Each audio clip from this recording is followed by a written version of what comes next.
एही नूतन वर्ष 2025 टी आपण मानक जीवन रे ढेर सारा खुशी नहीं आसू।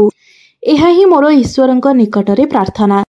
तो बंधु मैंने आजिर एही भिडियोटी कर्कट राशि व्यक्ति विशेष मानक पई बहुत ही खास अटे, बहुत गुरुत्वपूर्ण अटे। आजिर एही भिडियो रे आमे माने जानिबा एही नूतन वर्ष 2025 रे कर्कट राशि व्यक्ति विशेष मानकर जीवन रे केउ 10 गोटी बड़ घटना घटिबाको जाउछि, जहा आपण मानक जीवन रे एही नुआ वर्ष रे घटिकी ही रहिबो। एही नूतन वर्ष 2025 रे केउ 10 गोटी बड़ घटना आपणक जीवन रे घटिबाको जाउछि, से विषय रे आजिर एही भिडियो रे आमे माने विस्तार रूप रे जानिबा। बंधु माने कर्कट राशि वार्षिक राशिफल 2025 अनुसार बहुत ही शुभ खबर नहीं आसिबो, कारण एही 2025 मसिया रे आपणकु शनि अढ़ेरु मध्य मुक्ति मिलिबाको जाउछि। 29 मार्च 2025 रे शनि सिंह राशि को गोचर करिवे। 29 मार्च ठारो आपणक जीवनरु शनि अढ़ेई समाप्त होइजिबो। शनि अढ़ेई कारणरु आपणकु आपणक जीवन रे अनेक बाधा विघ्नर सम्मुखीन हेबाको पडुथिला, जहाकि एही नूतन वर्ष 2025 मसिया रे आपणक जीवनरु दूर होइजिबो।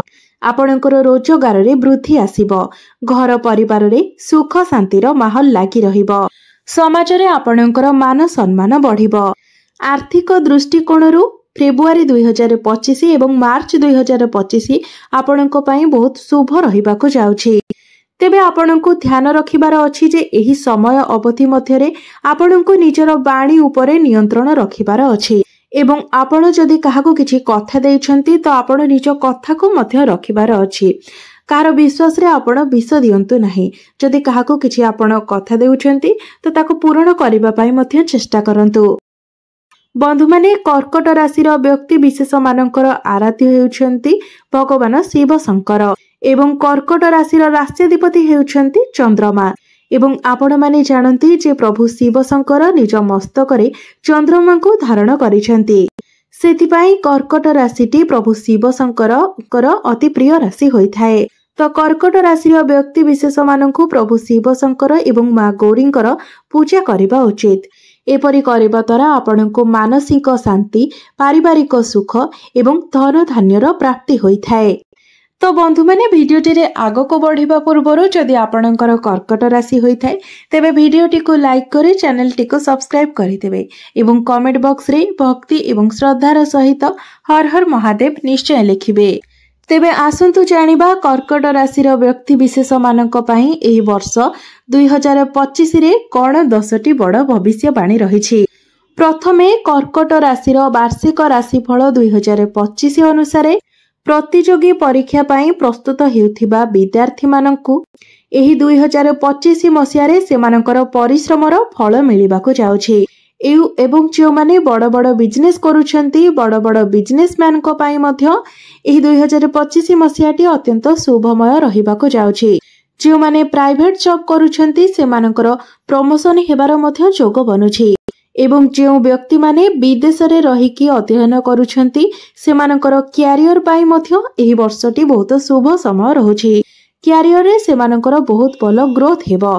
एवं कर्कट राशि जो कन्या मानकर विवाह होई पारु नथिला, विवाह रे विलंब हेउथिला, एही वर्ष सेमानकर विवाह जोग मध्य खोलिबो। आपणको भल भल प्रस्ताव आसिबो, एवं बहुत भल जगह रे मध्य आपणकर विवाह स्थिर हेबो, आपणकर विवाह मध्य होइजिबो। द्वितीय रे कर्कट राशि व्यक्ति विशेष मानकु जुलाई 2025 रे धनर टिके अभाव देखा दे पारे, एवं सेथिपाई आपणकु टिके व्यस्तता दे गति करबाको पड़ी पारे। हठात आपणकर खर्च रे वृद्धि देखा देबो। मात्र अक्टोबर 2025 मासटी आपणक पई खुशी खबर नहीं आसिबो। परिवार सहित समय बिताइबार अवसर आपणको प्राप्ति हेबो। बड़ भाई भौणी मानकर सहयोग मध्य आपणको प्राप्ति हेबो।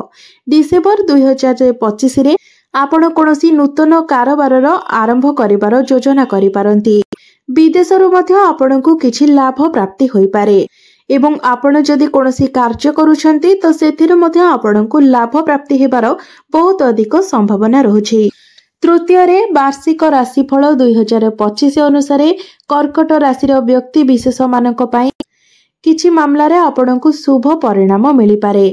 ବର୍ଷର ଆରମ୍ଭରୁ ହିଁ ଗ୍ରହମାନଙ୍କର ଗୋଚର ଦୃଷ୍ଟିରୁ ଆପଣଙ୍କର ଇନକମ୍ରେ ଗ୍ରୋଥ ଆସିବ। ଜାନୁଆରୀ 2025ରେ ବୃହସ୍ପତି ଦେବଗୁରୁ ବୃହସ୍ପତିଙ୍କର କୃପାରୁ ଆପଣଙ୍କୁ ଧନ ମାମଲାରେ ବହୁତ ଭଲ ଶୁଭ ଫଳ ଦେଖିବାକୁ ମିଳିବ। ତେବେ ଦେବଗୁରୁ ବୃହସ୍ପତିଙ୍କର ଆଶୀର୍ବାଦ ଆପଣଙ୍କୁ ମେ 2025 ପର୍ଯ୍ୟନ୍ତ ମିଳିବାର ଦେଖାଯାଉଛି। ଯେଉଁ ବ୍ୟକ୍ତି ବିଶେଷମାନଙ୍କ ପାଖରେ କୌଣସି ଚାକିରି ନଥିଲା ତ ଏହି ବର୍ଷ 2025ରେ ଆପଣଙ୍କୁ ଚାକିରି ମିଳିବାର ମଧ୍ୟ ଯଥେଷ୍ଟ ଅଧିକ ସମ୍ଭାବନା ରହୁଛି। ତ ଆପଣମାନେ ଯଦି ଚାକିରିର ପ୍ରସ୍ତୁତି କରୁଛନ୍ତି ତ ଆପଣ ନିଜର ଚେଷ୍ଟା ଜାରି ରଖନ୍ତୁ। ଚତୁର୍ଥରେ କର୍କଟ ରାଶିର ବାର୍ଷିକ ରାଶିଫଳ 2025 ଅନୁସାରେ 2025ର ମଧ୍ୟଭାଗ ଆପଣଙ୍କୁ ଆର୍ଥିକ ରୂପରେ ବିଶେଷ ଲାଭ ପ୍ରଦାନ କରିବ। ଏହି ସମୟରେ ଆପଣଙ୍କୁ ଭୂମି ସମ୍ବନ୍ଧିତ କାର୍ଯ୍ୟରେ ଲାଭ ପ୍ରାପ୍ତି ହେବ। ତେବେ ଆପଣ ଯଦି ପାର୍ଟନରସିପ୍ ବିଜନେସ୍ ନ କରି ନିଜେ ନିଜ ଗୋଡ଼ରେ ଠିଆ ହୋଇ ବିଜନେସ୍ କରନ୍ତି ତ ସେଥିରେ ଆପଣଙ୍କୁ ଅଧିକ ଲାଭ ପ୍ରାପ୍ତି ହେବ। କାରଣ ଏହି ବର୍ଷଟି ବ୍ୟବସାୟୀମାନଙ୍କ ପାଇଁ ବହୁତ ଶୁଭମୟ ରହିବ। ତ ଆପଣ ଯଦି କୌଣସି ବ୍ୟବସାୟ କରୁଛନ୍ତି ତ ସେଥିରେ ଆପଣଙ୍କୁ ଭଲ ଲାଭ ମିଳିବାର ବହୁତ ଅଧିକ ସମ୍ଭାବନା ରହୁଛି। ଏହି ସମୟରେ ଆପଣଙ୍କର ଆର୍ଥିକ ସ୍ଥିତି ମଜବୁତ ହେବ, ଧନର ଆଗମନ ହେବ। ମାତ୍ର ଅଧିକ ଖର୍ଚ୍ଚ କାରଣରୁ ଆପଣ ଟିକେ ଟଙ୍କା ସଞ୍ଚୟ କରିବାରେ ଅସମର୍ଥ ହେବେ। ତ ଆପଣ ଚେଷ୍ଟା କରନ୍ତୁ କୌଣସି ଅଯଥା ଖର୍ଚ୍ଚ ନ କରି ଆପଣ ନିଜ ଧନକୁ ସଞ୍ଚିତ କରିବା ପାଇଁ। ଏବଂ ଯଦି ଆପଣ କାହାଠାରୁ କୌଣସି ଋଣ କରଜ ନେଇଛନ୍ତି ତ ପାରିଲେ ଆପଣ ସେ ଋଣ କରଜକୁ ଶୁଝିଦେବା ପାଇଁ ଚେଷ୍ଟା କରନ୍ତୁ। କାରଣ ଏହି ବର୍ଷଟି ଆପଣଙ୍କୁ ଋଣ କରଜରୁ ମୁକ୍ତି ହେବାର ମଧ୍ୟ ବହୁତ ଅଧିକ ସମ୍ଭାବନା ରହୁଛି।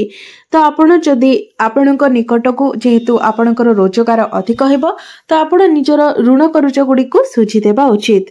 ପଞ୍ଚମରେ ବର୍ଷ 2025 କର୍କଟ ରାଶିର ବ୍ୟକ୍ତି ବିଶେଷମାନଙ୍କର ସ୍ୱାସ୍ଥ୍ୟକୁ ନେଇକି ଟିକେ ମିଶ୍ରିତ ଫଳ ପ୍ରଦାନ କରିବ। ତେବେ କର୍କଟ ରାଶିର ମହିଳାମାନଙ୍କୁ ନିଜର ସ୍ୱାସ୍ଥ୍ୟ ପ୍ରତି ଟିକେ ବିଶେଷ ଧ୍ୟାନ ଦେବାର ଅଛି। ବର୍ଷର ଆରମ୍ଭରେ ଆପଣଙ୍କୁ ନାକ ଏବଂ ଗଳା ସମ୍ବନ୍ଧିତ କିଛି ସମସ୍ୟାର ସମ୍ମୁଖୀନ ହେବାକୁ ପଡ଼ିପାରେ। ମେ 2025ରେ ଆପଣଙ୍କୁ ପେଟ ସମ୍ବନ୍ଧିତ କିଛି ବେମାରୀ ହେବାର ସଂକେତ ମିଳୁଛି। ସେପ୍ଟେମ୍ବର 2025 ଏବଂ ନଭେମ୍ବର 2025ରେ ଆପଣଙ୍କୁ ନିଜର ଲାଇଫଷ୍ଟାଇଲରେ ଟିକେ ବିଶେଷ ଧ୍ୟାନ ଦେବାର ଆବଶ୍ୟକତା ରହିଛି। ନଚେତ ଆପଣଙ୍କୁ ହସ୍ପିଟାଲକୁ ଯିବାକୁ ପଡ଼ିପାରେ।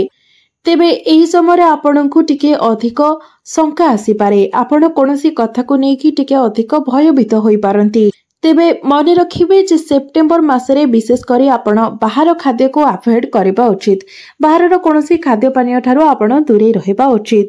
ଷଷ୍ଠରେ କର୍କଟ ରାଶିର ମହିଳାମାନେ ଏହି 2025 ମସିହାରେ ନିଜର ସ୍ୱାସ୍ଥ୍ୟକୁ ନେଇକି ସଜାଗ ରହିବା ଉଚିତ। ତ ଆପଣ ଏହି ବର୍ଷରେ ଯୋଗ, ବ୍ୟାୟାମ, ପ୍ରାଣାୟାମ ଏହିସବୁ କରିବା ଉଚିତ କିମ୍ବା କୌଣସି ଜିମ୍ ସେଣ୍ଟରରେ ମଧ୍ୟ ଆପଣ ଜଏନ୍ କରିବା ଆପଣଙ୍କ ପାଇଁ ଭଲ ରହିବ।